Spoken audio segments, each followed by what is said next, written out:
To explore the in-call host control in JioMeet app during an ongoing call on your iOS device,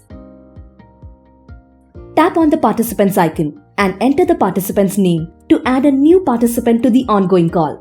Tap on the participant's name to explore more options. Tap on the unmute option to unmute the participant. Tap on the camera icon to begin the video presentation. Similarly, tap on the participant's name and select the Turn Off Camera option to stop the video presentation. Tap on Make Co-host to appoint the participant as co-host and select Confirm to acknowledge your selection. Tap on Remove Participant to remove participant from an ongoing call.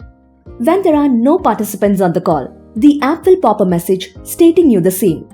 To leave the meeting, tap on the Leave icon on the top right-hand side of the screen and select End Meeting for Everyone to end the ongoing call. Happy meetings!